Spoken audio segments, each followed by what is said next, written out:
இன்று நமது பதிவில் நாம் பார்க்க போவது நெய் சாப்பிடுவதால் இவ்வளவு நன்மைகளா? என்னென்ன நன்மைகள் தெரிந்து கொள்ள நமது சேனலை சப்ஸ்கிரைப் செய்து கொள்ளுங்கள். வீடியோவை முழுவதும் பாருங்கள். பதிவுக்குள் போகலாம். நெய்யை பலர் உணவில் அதிகம் சேர்த்து கொள்ள மாட்டார்கள். ஏனெனில் நெய் சாப்பிட்டால் கொலஸ்ட்ரால் அதிகரிக்கும் என்று நினைக்கிறார்கள். ஆனால் உண்மையில் நெய் சாப்பிட்டால் கொலஸ்ட்ராலின் அளவு குறையும் தெரியுமா? இது போன்று நெய்யில் நிறைய நன்மைகள் நிறைந்துள்ளன. அதே சமயம் இதில் கலோரிகள் அதிகம் இருப்பது உண்மைதான். ஆனால் அளவாக சாப்பிட்டால் அனைத்துமே நல்லது தான். நெய் உடலின் நோய் எதிர்ப்பு சக்தியை அதிகரிக்க உதவும்.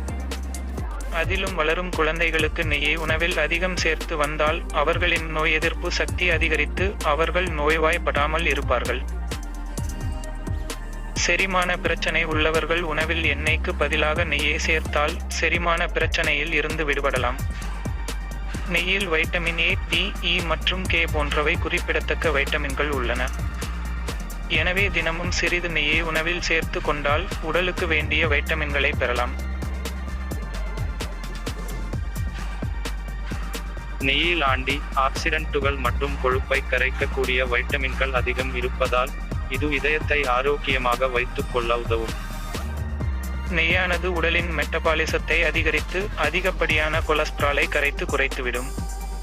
வயதானவர்கள் உணவில் நெய்யை அளவாக சேர்த்து வந்தால் தசைகள் மற்றும் மூட்டுகளில் தேய்மானம் எதுவும் ஏற்படாமல் அவைகள் நன்கு செயல்படுவதற்கு உதவும்.